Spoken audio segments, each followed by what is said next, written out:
Vitorioso é o nosso Deus. Mas muitas vezes nós nos esquecemos disso. Que nós não percamos o foco. Que nós possamos confiar no Senhor. Olhar para Cristo, olhar para a cruz. Que sejamos como os montes de Sião, que não se abalam, mas que permanecem para sempre.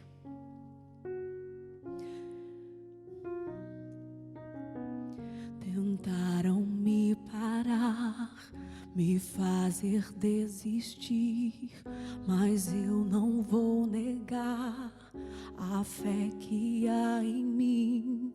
Eu tenho a missão, eu vou seguir Jesus, porque eu não abro mão do evangelho da cruz, mesmo que pedras venham contra mim e com palavras queiram me intimidar. Maior é aquele que está em mim. Com Jesus sempre vou me levantar. Eu olho pra Jesus, pro amor de Deus na cruz. Eu clamo a Papai, ó, vem com seu poder. Eu olho pra Jesus, pro amor de Deus na cruz. Nada pode parar o autor da vida.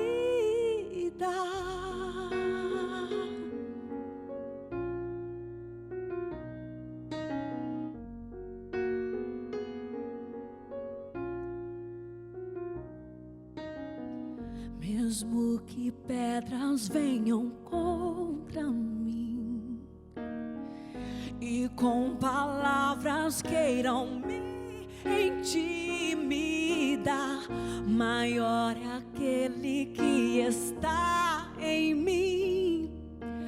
Com Jesus sempre vou me levantar. Eu olho pra Jesus, pro amor de Deus na cruz. Eu clamo a Papai, ó, vem com seu poder. Eu olho pra Jesus, pro amor de Deus na cruz. Nada pode parar o autor da vida.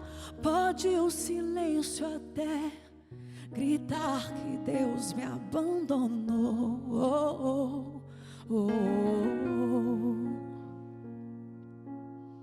Eu vivo pela fé e tenho um Deus que estende a mão pra me levantar.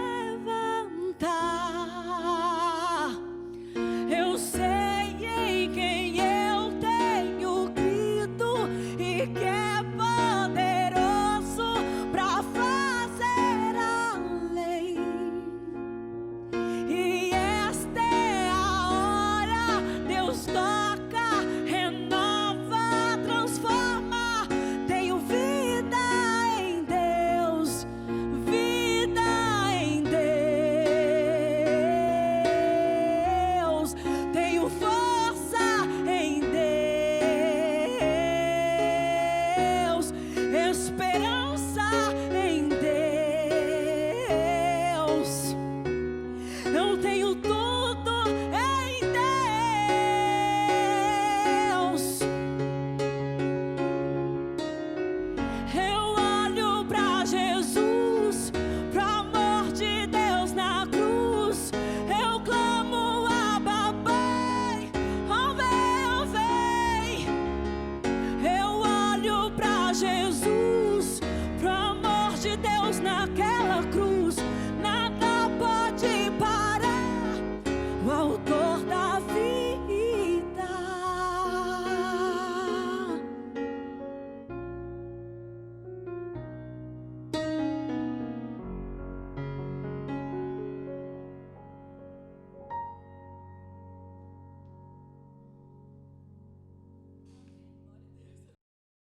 Olá, irmãos, graça e paz do Senhor Jesus sobre a sua vida, sobre a sua casa. Privilégio, mais uma vez, podemos anunciar o Evangelho de Cristo através das mídias sociais, poder compartilhar com você aquilo que Deus tem feito na nossa vida, nesse tempo de isolamento social, mas o Espírito Santo tem ministrado palavras tão poderosas no nosso coração, tem nos enchido de alegria, de esperança, né? A palavra de Deus diz: se a nossa esperança se limita apenas a essa vida, nós somos os mais miseráveis de todos os homens. Então a nossa esperança está além desse mundo. Eu quero ler aqui na carta de Paulo aos Gálatas, capítulo 1, a partir do verso 6 até o verso 8 ou verso 9. Admiro-me que vocês estejam abandonando tão rapidamente aquele que os chamou pela graça de Cristo para seguirem outro evangelho que na realidade não é o evangelho. O que ocorre é que algumas pessoas os estão perturbando, querendo perverter o evangelho de Cristo. Mas ainda que nós, ou um anjo dos céus, pregue um evangelho diferente daquele que lhes pregamos, que seja amaldiçoado. Como já dissemos agora, repito, se alguém lhes anuncia um evangelho diferente daquele que já receberam, que seja amaldiçoado. A grande verdade, irmãos, que nós encontramos uma maneira diferente, né, de proclamar a palavra de Deus, mas nós estamos firmados no mesmo evangelho, né? Mudou a metodologia, mudou a forma de alcançarmos, né, através da pregação, mas o evangelho, a essência do evangelho continua a mesma. E Paulo está dizendo aos Gálatas que o grande problema deles é que eles haviam passado para outro evangelho, que na verdade não é o evangelho. E hoje à noite você vai receber uma palavra sobre o verdadeiro evangelho de Cristo, né? Aquilo que realmente transforma as pessoas. A vida de Jesus impactava, né? Muito mais do que as suas palavras.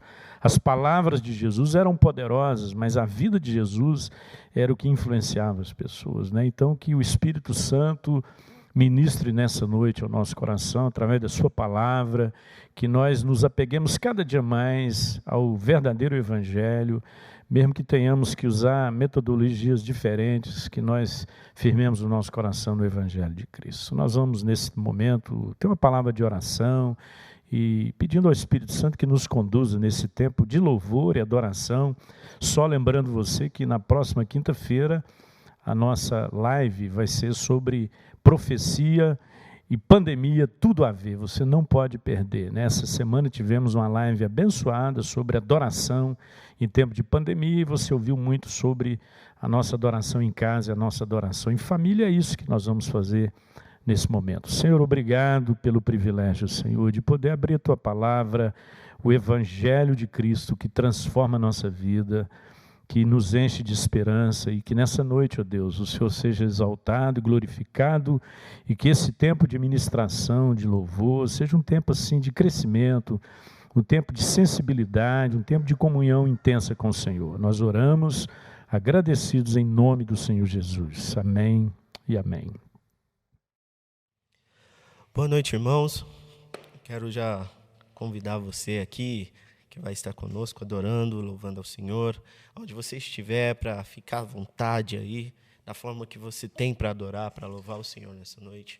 Eu quero que você desdobre em adorar o Senhor, em louvar Ele com toda a intensidade, com todo o teu ser. Amém?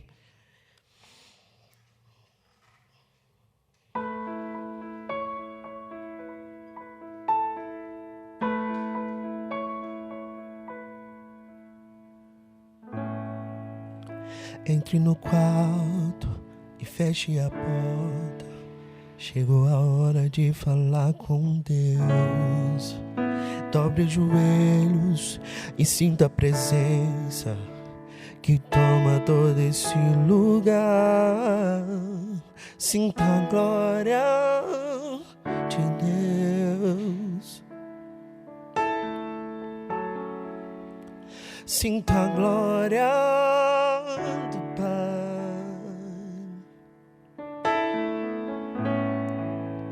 Não se detenha se as lágrimas rolarem e as batidas do teu coração acelerarem. É Ele mexendo no secreto da gente, um lugar que ninguém conhece, mas Ele viu e sabe curar. Ele viu e sabe o remédio para curar todas as feridas. Jesus, tua presença é o que eu mais quero. Jesus, tua presença é o meu remédio. Jesus, eu não quero ouro nem prata, só quero que cuides de mim. E que presença é essa? Presença que mexe, confronta com tudo que dentro da gente, que causa arrepio na alma e a gente sente. Jesus, que eu perca dinheiro, que eu perca amigos, só não quero perder tua presença, tua presença, tua presença.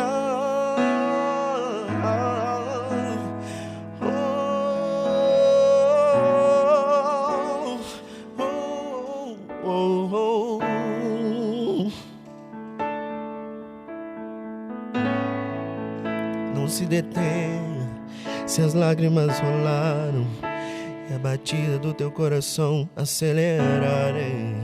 É Ele mexendo no secreto da gente, um lugar que ninguém conhece, mas Ele viu e sabe curar.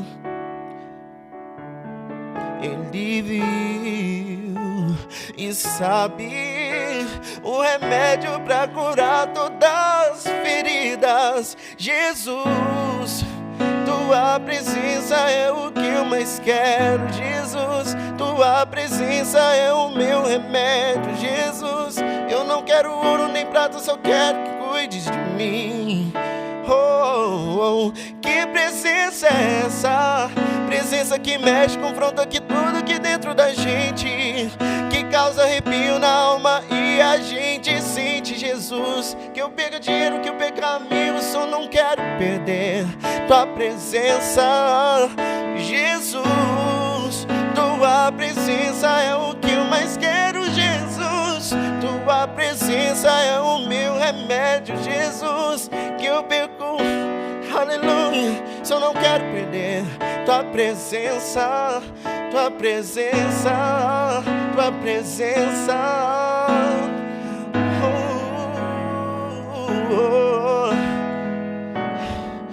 Que eu perca amigo, que eu perca dinheiro, só não quero perder tua presença, tua presença, tua presença.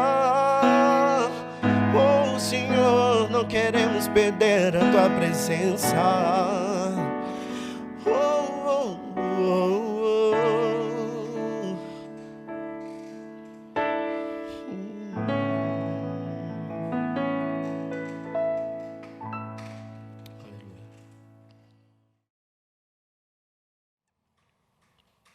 Aleluia. O Senhor está trazendo um tempo novo para nossas vidas.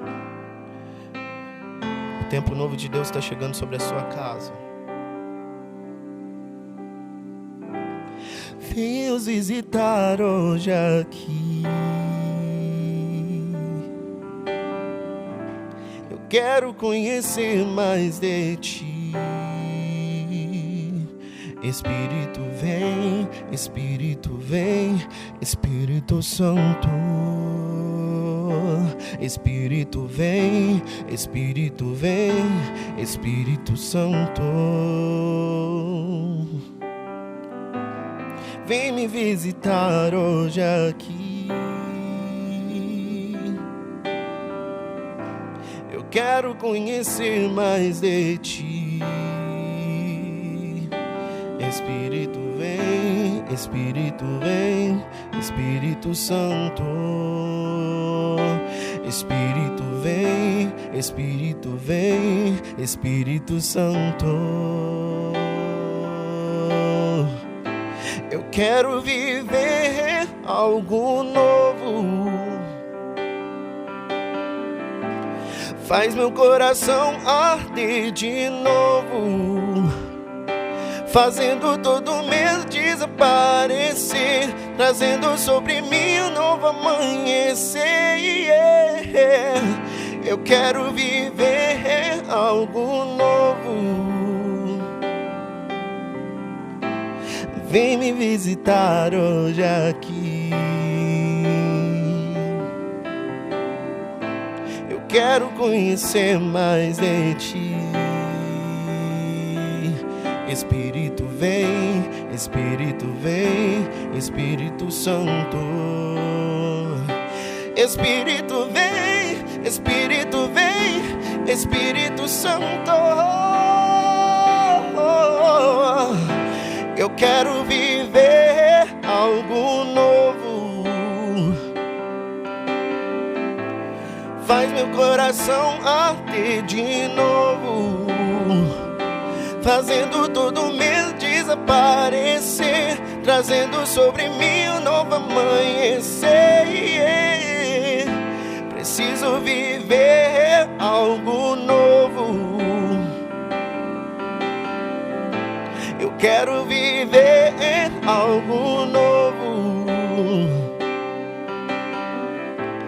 Faz meu coração arder de novo, fazendo todo medo desaparecer, trazendo sobre mim um novo amanhecer. Preciso viver algo novo.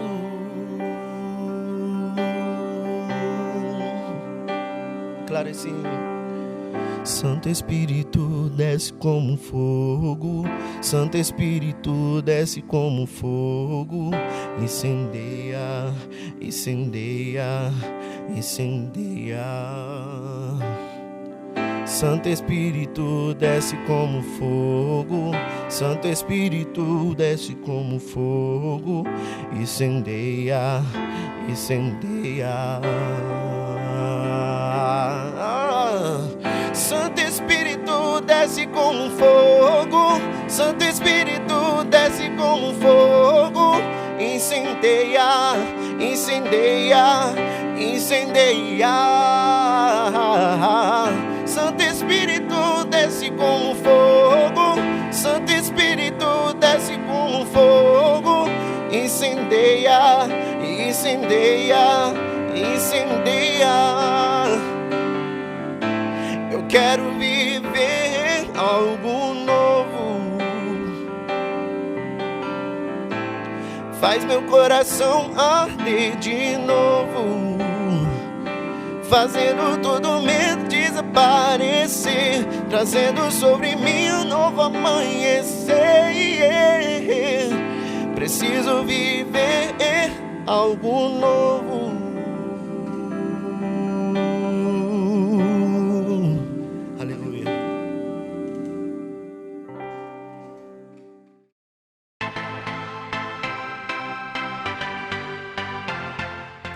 Boa noite, estamos iniciando mais um Quinta News. Fiquem atentos a todas as notícias da nossa igreja. Nesta quinta-feira, às 20 horas, o nosso Quinta Live terá o tema Profecia e Pandemia, tudo a ver. Você poderá acessar o nosso canal do YouTube e participar também enviando perguntas. Venha orar conosco. A nossa sala de oração especial está acontecendo das 12 às 13 horas e ela será finalizada na próxima terça-feira. O melhor é que você pode entrar e participar o quanto puder. Será uma bênção. A nossa segunda campanha do Dia Solidário está chegando. Será nos dias 18 e 19 de setembro. E você poderá trazer a sua contribuição até a igreja das 8 às 17 horas. O que você poderá contribuir? Alimentos, roupas, utensílios, móveis, entre outros. No dia 18 será a grande arrecadação e no dia 19 será o dia que iremos distribuir o que arrecadamos. A Turminha da Luz convida você para participar da campanha Faça uma Criança Feliz até o dia 2 de outubro. E você poderá trazer brinquedos novos ou de excelentes condições aqui na nossa igreja das 8 às 17 horas. Esse foi o nosso Quinta News. Eu vou ficando por aqui. Até a próxima.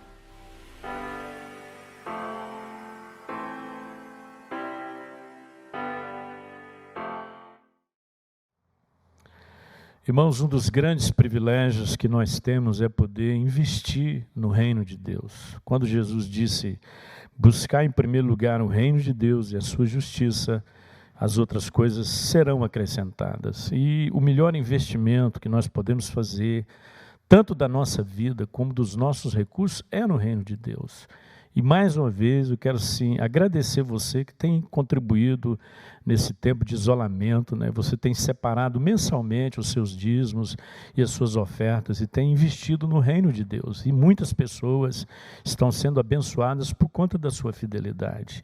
E nós estamos gratos a Deus porque na casa do Pai não tem faltado o alimento, né, para ser distribuído nas mesas das pessoas que têm necessidade. Então eu quero agradecer muito a você, e agora você tem aí, através do vídeo, várias formas de fazer a sua contribuição. Enquanto nós adoramos a Deus com mais um cântico, você pode aí fazer a consagração do seu dízimo e da sua oferta. Se não tem um lugar para você colocar, espiritualmente você faz um compromisso aí, ou de fazer o seu depósito, de trazer o escritório, ou solicitar a ida do tesoureiro na sua casa. Então, enquanto nós louvamos a Deus, você tem oportunidade de servir ao Senhor com seus dízimos e ofertas.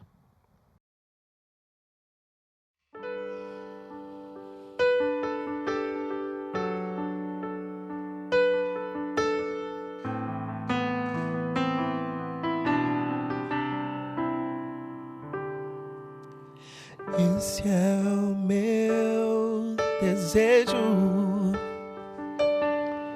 Senhor, te honrar com meu coração, te adorar.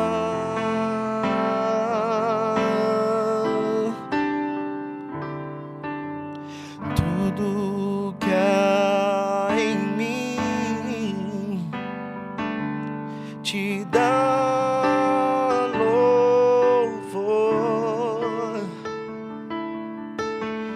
só a ti adoro, meu Senhor.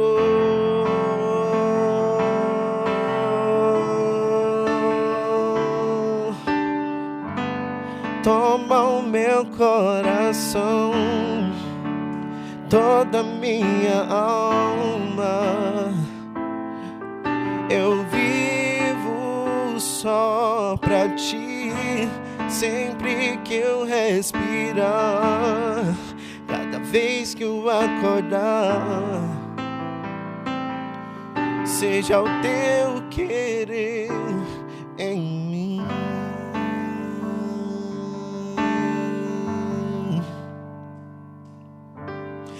Esse é o meu desejo,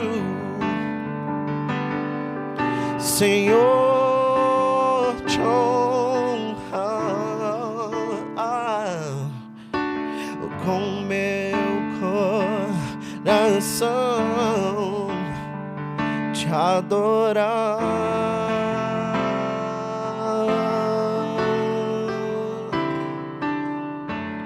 Tudo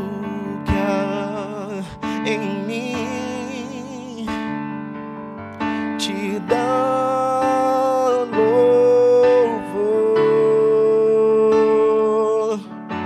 só a ti adoro, meu Senhor.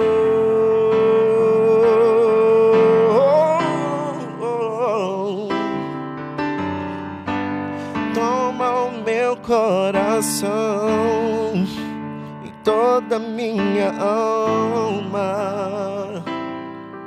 Eu vivo só pra ti, sempre que eu respirar, cada vez que eu acordar. Seja o teu querer em mim, toma o meu coração, toda minha alma.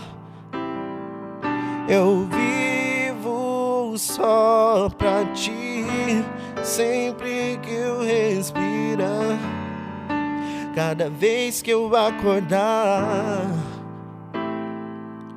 Seja o teu querer em mim, sempre que eu respirar, cada vez que eu acordar.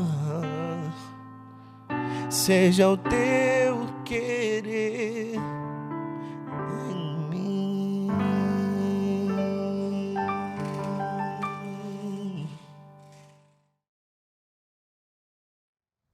Esse é um momento tão especial, momento da pregação da palavra, e eu quero que você se prepare agora para receber uma palavra que Deus já preparou para o seu coração nesse tempo. Olá, queridos irmãos, muito boa noite, graça e paz aí para o seu coração.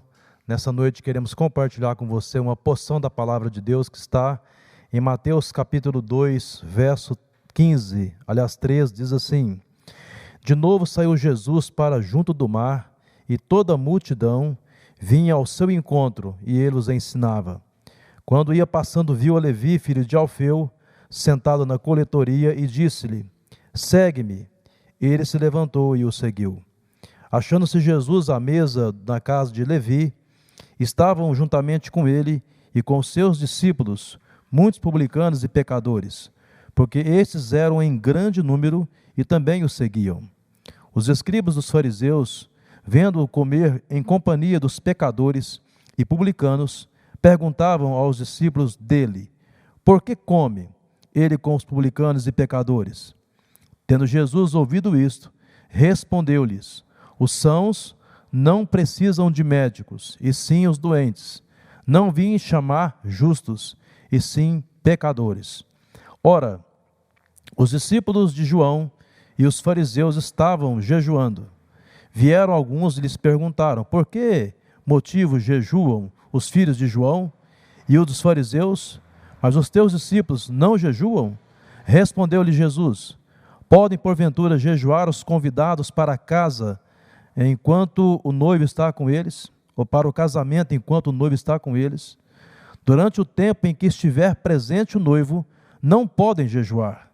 Dias virão, contudo, em que lhe será tirado o noivo, e nesse tempo jejuarão. Ninguém costura remendo de pano novo em veste velha, porque o remendo novo tira parte da veste velha e fica maior a rotura. Ninguém põe vinho novo em odres velhos. Do contrário, o vinho romperá os odres, e tanto se perde o vinho como os odres. Mas põe-se vinho novo em odres novos. Ora, aconteceu atravessar Jesus em dia de sábado. As searas dos seus discípulos, ao passarem, colhiam espigas. Advertiam nos fariseus: Vê, por que fazem o que não é lícito aos sábados? Mas ele lhes respondeu: Nunca leste o que fez Davi, quando se viu em necessidade e teve fome, e ele e os seus companheiros, como entrou na casa de Deus, no tempo do sumo sacerdote Abiatar, e comeu os pães da proposição, os quais não é lícito comer, senão aos sacerdotes, e deu também aos que estavam com ele? E acrescentou: O sábado foi estabelecido por causa do homem, e não o homem por causa do sábado. De sorte que o Filho do Homem é Senhor também do sábado. Eu quero começar essa palavra com você perguntando: você conhece pessoas que têm uma facilidade enorme de se relacionar com os outros? Eu conheço muita gente assim, gente que atrai, mas também eu conheço pessoas que, ao mesmo tempo que atraem, elas incomodam pela maneira como elas vivem, com as suas características específicas, traços bem particulares da sua personalidade. Quando eu olho para Jesus, eu vejo alguém dessa forma, alguém que atraía, mas também alguém que incomodava pela maneira como ele vivia e tratava as pessoas, os seus circunstantes. E certamente Jesus foi, sem dúvida alguma, o homem mais amável que pisou nesse mundo.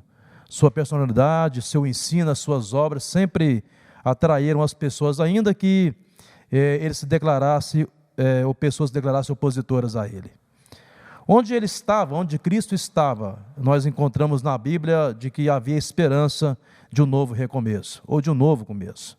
E em Cristo as pessoas encontravam alívio para os seus fardos, cura para as suas enfermidades, bem como também o perdão para os seus pecados. Por outro lado, o modo como Cristo vivia incomodava de certa forma um grupo de pessoas que tinham contra ele uma grande revolta e uma insatisfação. Você sabe quem são essas pessoas? Os fariseus, os escribas e saduceus, era essa gente bem intrigante. E você vai olhar isso na Bíblia Sagrada, quando eles arrazoavam em seus corações e muitas vezes destilavam o veneno, né, de uma religiosidade fria, de uma coisa muito calculista, interesseira, legalista, enfim. Muitas vezes, como nessa passagem que nós acabamos de ler, você vê que eles faziam uma oposição bem velada, silenciosa e íntima para tentar pegar Jesus em alguma surpresa, que assim eles considerassem. Usavam, muitas vezes, o subterfúgio, né, de aprender para apanhar Jesus em alguma contradição.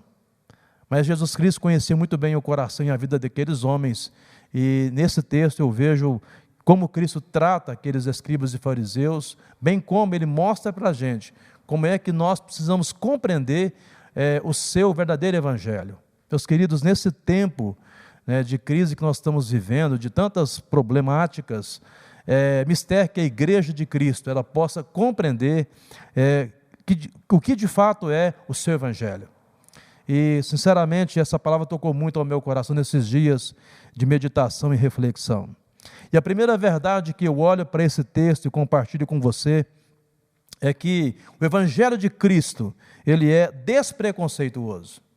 Isso é muito forte para a gente.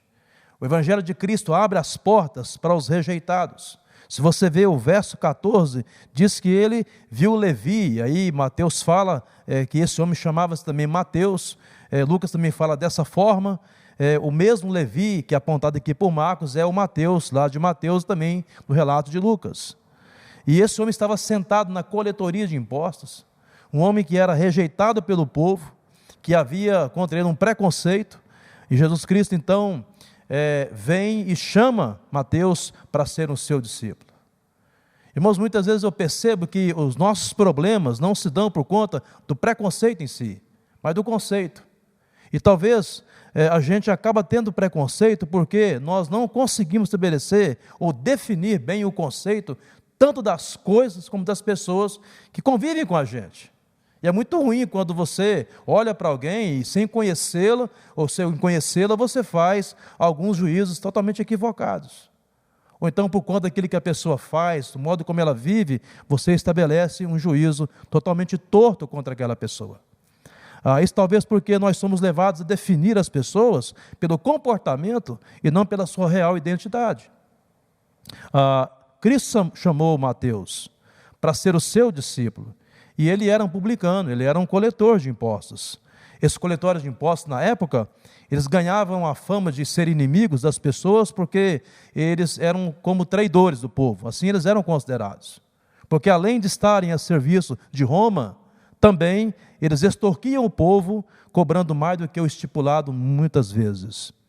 Para ter uma ideia, um judeu que aceitasse esse cargo de ser um coletor de imposto, ele era totalmente expulso do meio dos judeus, expulso da sinagoga, proibido de prestar culto junto com os judeus. E até mesmo se a esposa quisesse divorciar-se dele, ela tinha a maneira como se justificar.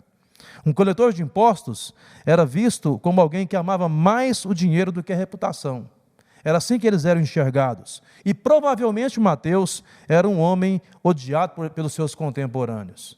É estranho quando Cristo vem e fala assim: Mateus, segue-me, vem após mim. Então ele não se ocupou em dar explicações, pois a sua autoridade como Cristo, como Senhor, como Mestre, estava acima daquela subcultura religiosa discriminatória. Isso fala muito aos nossos corações. Esse homem provavelmente um homem desonesto naquele que exercia, mas Deus o chamou através de Cristo e isso fez toda a diferença. Muitas vezes, irmãos, nós de formas diferenciadas vemos essas atitudes farisaicas se repetindo em nossos dias, talvez.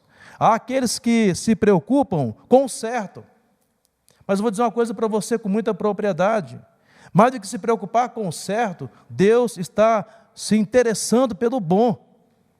Então é muito mais pertinente que nós nos interessemos pelo bom do que a preocupação com o certo. Sabe por quê? Porque para Deus é muito mais importante ser bom do que estar certo. Porque eu vejo muita gente na sua certeza tão grande que é capaz de julgar aqueles que não pensam como eles.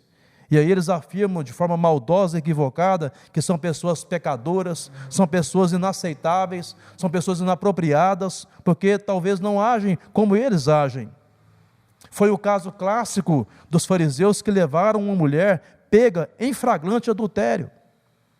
Então é muito fácil você resolver a pertença alheia. E os fariseus atavam fardos pesados, segundo a palavra diz ao nosso coração, e eles os colocavam sobre os ombros de outras pessoas, mas eles não conseguiam movimentar-se para ajudar quem quer que fosse. Então o chamado de Cristo para esse homem chamado Levi, ou Mateus, foi irresistível e incondicional, porque Deus nos ama a despeito de quem nós somos e do que fazemos. Não havia virtude nenhuma em nós, em mim e em você, que levasse Deus a se importar com a gente, a se interessar com a gente, a amar a gente. O amor de Deus foi através de Cristo por nós, porque Deus não faz acepção de pessoas. Então Mateus deu um grande banquete na casa dele, convidou Jesus e convidou numerosas pessoas, publicanos, para estar naquele banquete, na sua casa. E quando os fariseus viram isso, eles ficaram incomodados. E quando Mateus faz isso, certamente Mateus o faz, porque ele considerou, e talvez os convidados eram pessoas iguais a ele, gente que estava dependendo da mesma graça, da mesma comunhão e da mesma relação que Mateus estava dependendo e vivia. Porém, os escribas e fariseus, verdadeiros espiões de plantão, consideravam pecadores aqueles que quebravam tanto a lei moral de Deus e aqueles que infringiam as inumeráveis regras e preceitos da interpretação deles, farisaicamente falando. Então, para esses homens, eram considerados pecadores, tanto os que cometiam adultério, como aqueles que comiam sem lavar as mãos. Olha que loucura! Jesus, então, encontra-se com esse homem e o chama para ser o seu discípulo. Os fariseus misturavam a lei moral com os costumes cerimoniais. Aos olhos deles, todos os que não eram fariseus eram pecadores.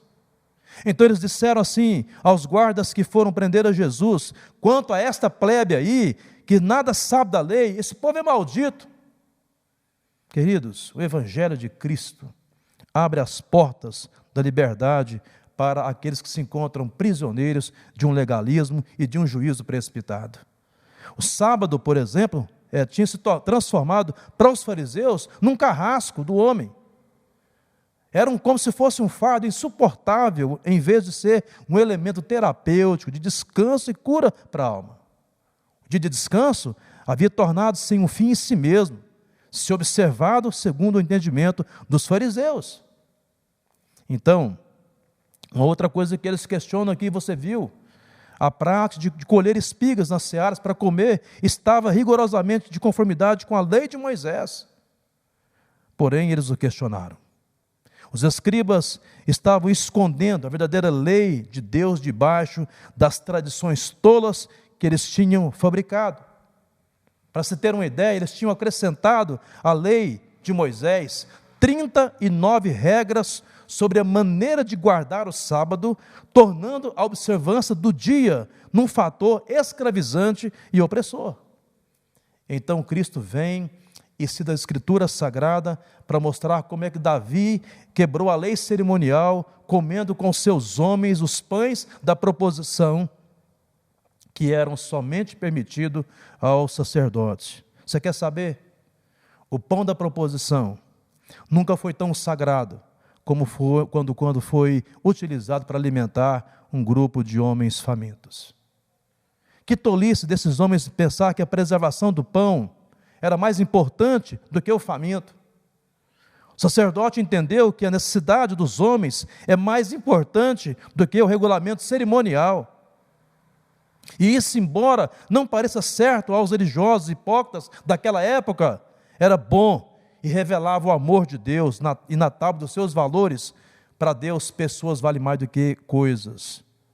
Deus não nos criou por causa do sábado, mas o sábado por causa de nós.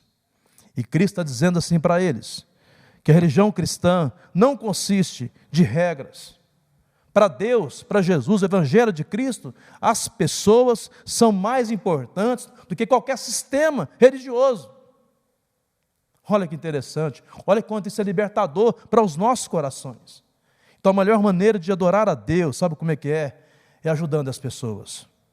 Conheço um bocado de levitas por aí que sequer cumprimentam as pessoas quando as encontram.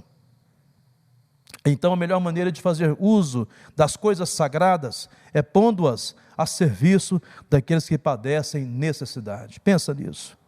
Há muito evangelicalismo por aí, há muito farisaísmo por aí, há muito juízo precipitado e equivocado, há muito preconceito em nome de Jesus. Mas, queridos, o Evangelho de Cristo trata de conceitos e não de preconceitos. Cristo ensina para a gente a sermos pessoas resolvidas.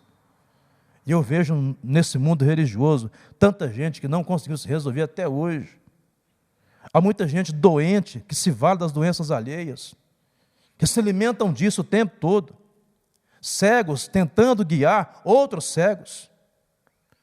E o convite da palavra de Deus nessa noite é o seguinte: deixemos que o Evangelho de Cristo resolva os nossos problemas e façamos um mundo melhor do que depender de cada um de nós. Porque o Evangelho de Cristo, ele não é preconceituoso. A segunda verdade é que o Evangelho de Cristo se destina aos pecadores. Olha aqui a expressão no verso 17. O texto fala que, tendo Jesus ouvido isto, respondeu-lhes: os sãos não precisam de médico, e sim os doentes. Não vim chamar justos, e sim pecadores.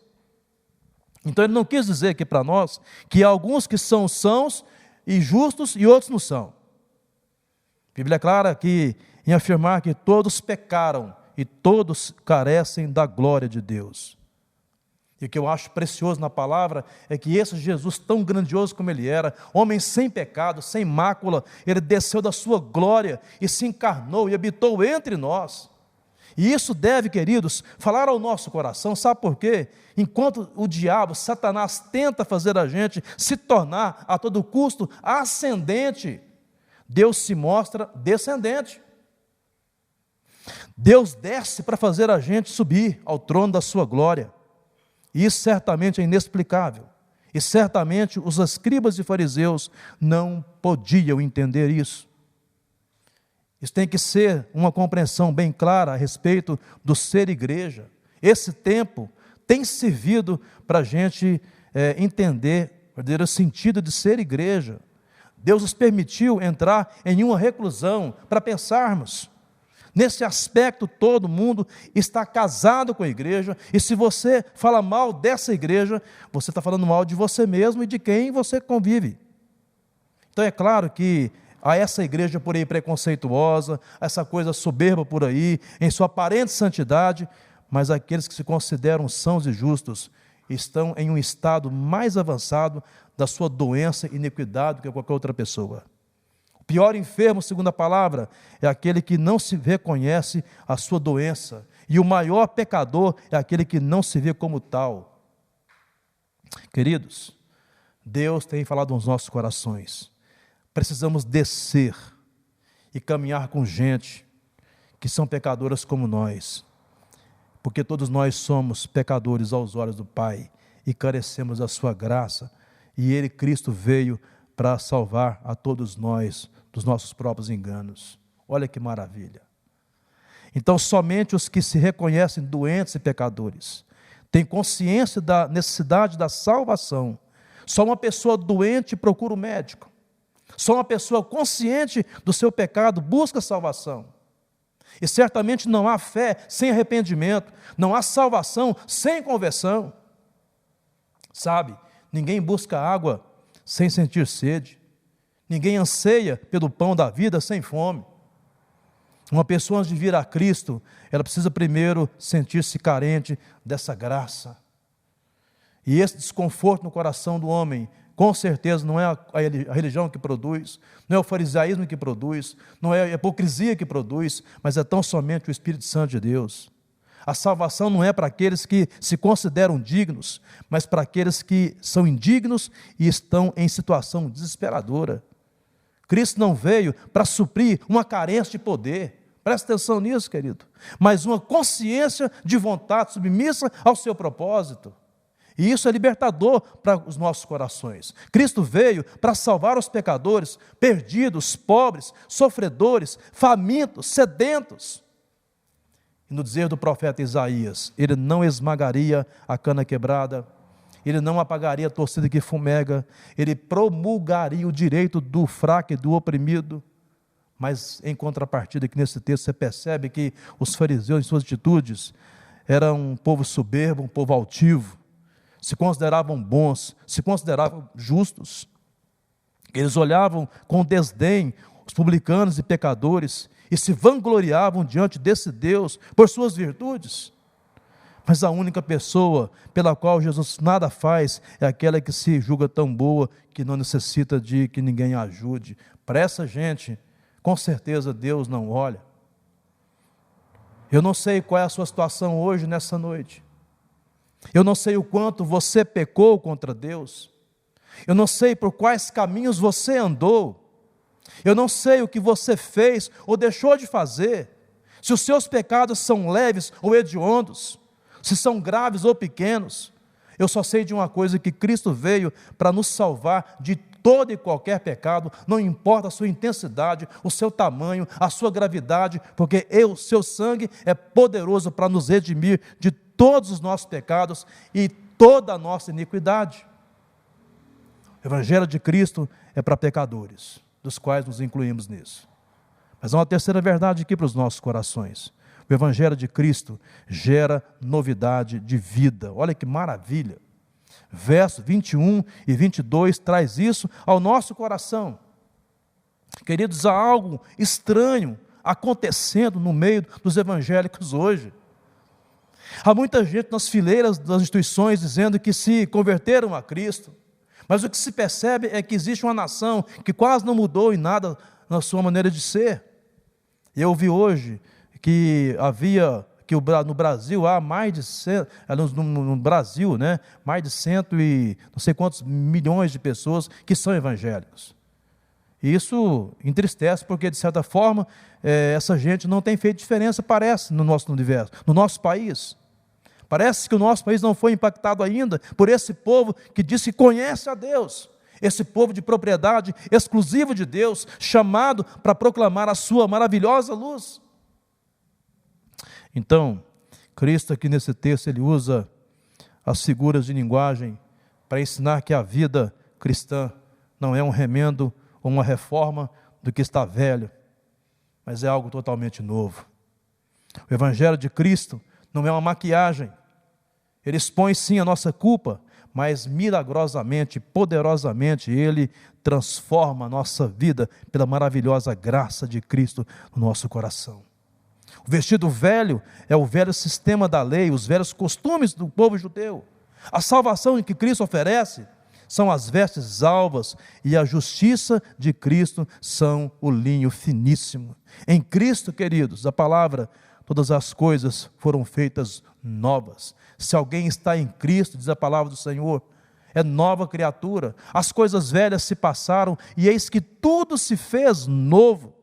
Então a vida cristã não é uma mistura do velho com o novo, é algo completamente novo. A verdadeira conversão gera em nós uma maneira nova de viver. Há muitos que dizem ter se convertido, mas continuam dando cano nos outros, sendo maus pagadores, sendo frios, calculistas das relações, mergulhados em contravenções e pecados. Mas o Evangelho de Cristo transforma e liberta. É a palavra de vida. Nossa esposa, nossos filhos precisam perceber que estão se relacionando com o esposo e pai semelhantes a Cristo. O cristianismo requer novos métodos, novas estruturas. Não podemos ter um coração duro como os odres ressecados pelo tempo. E Cristo rechaçou totalmente essa postura dos fariseus. Precisamos manter o nosso coração aberto à mensagem transformadora do Evangelho, queridos. Abra o seu coração para Jesus nessa noite. Deixe Ele fazer novas todas as coisas, pois essa é a sua especialidade. Ele tem prazer em fazer nova todas as coisas na sua vida. Não se prenda ao seu passado. Hoje é uma noite de libertação para você. Deus pode restaurar a sua família, restaurar a sua casa, os seus relacionamentos, a sua vida em todos os sentidos. Ele, Jesus, tem prazer em fazer isso. Ele pode visitá-lo nessa hora e fazer algo totalmente novo na sua casa, para a sua honra e glória. E a última verdade, queridos, é que o Evangelho de Cristo gera uma vida de celebração. Isso me deixa maravilhado.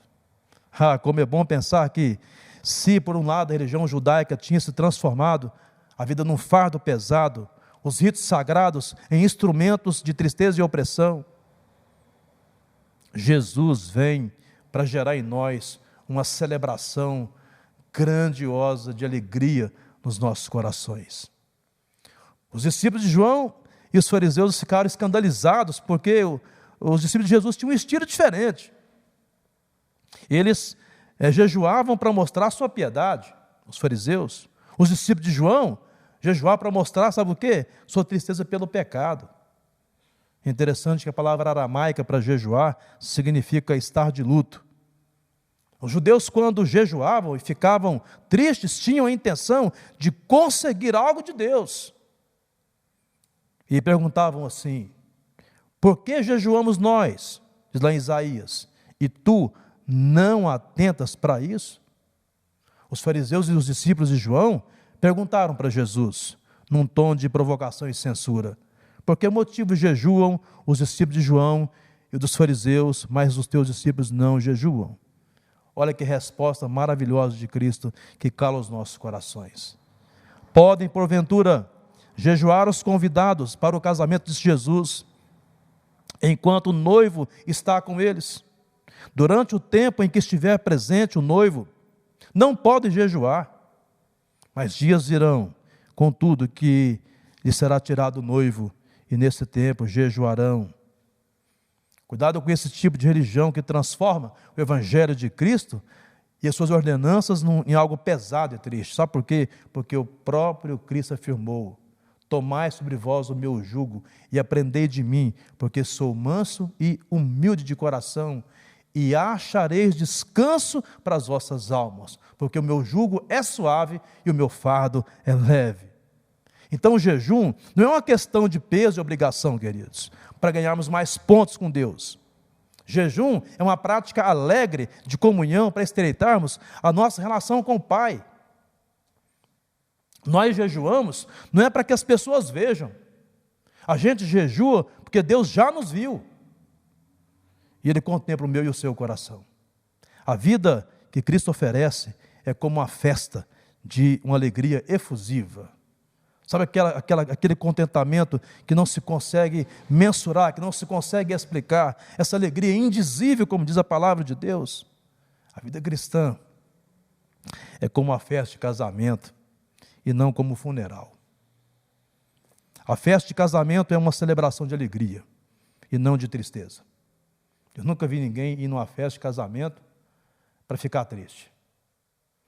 A piedade farisaica era medida pela tristeza do jejum. Mas a piedade cristã, ela manifesta-se na alegria da preservação ou da presença do noivo com a nossa vida, com a gente, como igreja.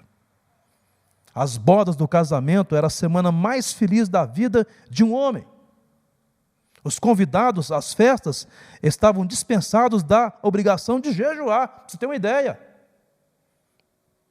E então Cristo pega essa figura para dizer assim, Ele compara os seus discípulos como os convidados para uma festa de casamento. Cristo veio para trazer a mim e a você uma vida abundante, uma vida alegre. Vida cristã deve ser a fruição de uma alegria inexplicável e cheia de glória. Irmãos, as pessoas precisam ver em nós esse radiante preço da alegria de Deus nos nossos corações. Sabe, estamos sim vivendo um tempo difícil, bastante complicado. Nós choramos com os que choram, mas também nós devemos alegrar com os que se alegram. Essa alegria da salvação foi experimentada por Zaqueu. Essa alegria da salvação foi experimentada por Paulo. Davi fala: Senhor, restitui-me a alegria da tua salvação. Essa alegria foi experimentada por Blaise Pascal, um famoso matemático. E essa alegria da salvação e do Evangelho, ela pode ser experimentada por todos aqueles que são encontrados por essa maravilhosa graça de Jesus. Ei, como está a sua vida hoje? Triste? Ansioso? Preocupado? Angustiado? Há aqui uma boa notícia para o seu coração. O Evangelho de Cristo traz alegria para mim e para você nessa noite. Então, nós precisamos compreender o verdadeiro Evangelho de Cristo. Primeiro, entendendo que ele é despreconceituoso. Paremos de preconceito, queridos. Tratemos as pessoas como aqueles que precisam, tanto quanto nós, dessa graça e do amor de Deus todos os dias. Sabe, é por causa disso que estamos vivos. Segundo, o Evangelho de Cristo se destina a todos os pecadores, dos quais eu e você fazemos parte. Terceiro, o Evangelho de Cristo gera novidade de vida. E, finalmente, o Evangelho de Cristo gera uma vida de celebração. Deus nos amou com um amor ousado, extraordinário, grandioso e poderoso. Que nessa noite você seja visitado por essa certeza e por essa canção que vamos ouvir também. Eu vou orar pela sua vida, pela nossa casa, que seja uma semana de vitória para o nosso coração, em nome de Jesus. Pai, nós entregamos a Ti a nossa vida nessa noite. E queremos, ó Deus, viver, ó Pai, desfrutar desse Evangelho de Cristo em sua totalidade, Jesus. Não queremos, ó Pai, nada menos do que isso. E não precisamos de nada mais do que isso. Isso é suficiente para nós vivermos bem e, ó Deus, impactarmos muitas pessoas ao nosso redor, Senhor. Tem misericórdia, Pai, quando muitas vezes nós agimos como os fariseus. A gente julga, a gente fala mal, a gente censura. Pai, tira da nossa boca a palavra frívola, a palavra que, ó Deus, não provém de Ti. Ó Pai, coloca nos nossos lábios palavras que possam transformar, palavras de vida, palavras, ó Pai, que gerem transformação e alegria para o coração de muitas pessoas. Pai, em nome de Jesus, assim oramos, para que sejamos mais do que vencedores. Pai, agora também te agradecemos pelo Teu grande amor derramado na nossa vida, por esse ousado amor que nos tornou, segundo a Sua graça, filhos e herdeiros da Tua promessa. Oramos assim, Deus amado, em nome de Jesus. Amém.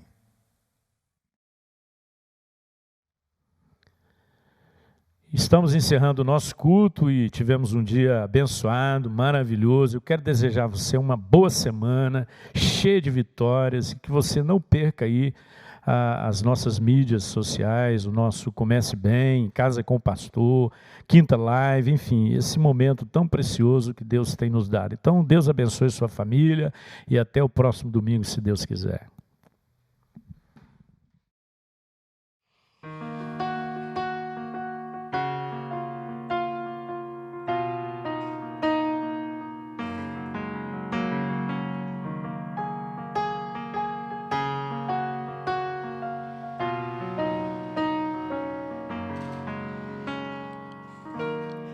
Antes de eu falar, tu cantava sobre mim.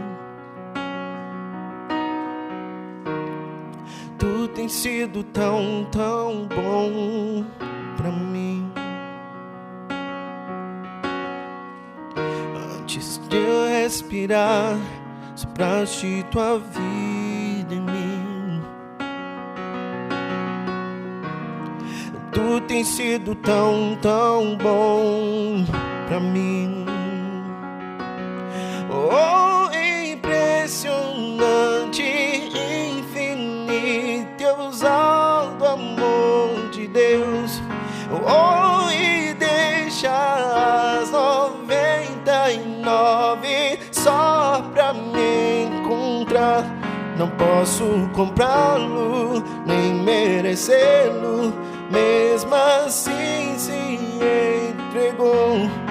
Oh, impressionante, infinito, ousado amor de Deus.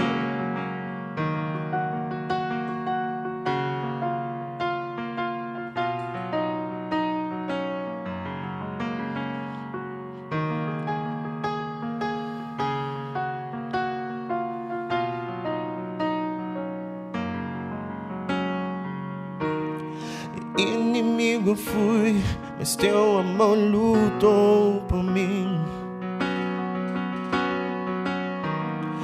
Tu tens sido tão, tão bom pra mim. Eu não tinha valor, mas tudo pagou por mim. Tu tens sido tão, tão bom pra mim.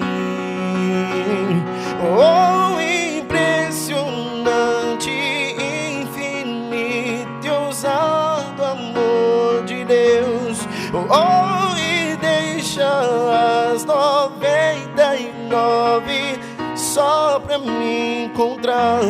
Não posso comprá-lo, nem merecê-lo, mesmo assim se entregou. Oh, impressionante, infinito e ousado amor de Deus, yeah.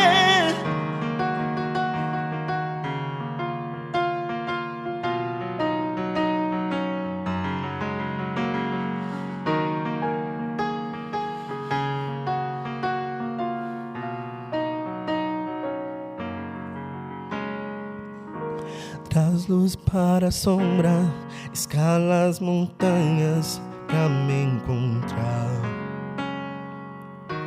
Derruba as muralhas, destrói as mentiras pra me encontrar. Traz luz para as sombras, escala as montanhas pra me encontrar. Derruba as muralhas, destrói as mentiras pra me encontrar. Traz luz para as sombras, escala as montanhas pra me encontrar.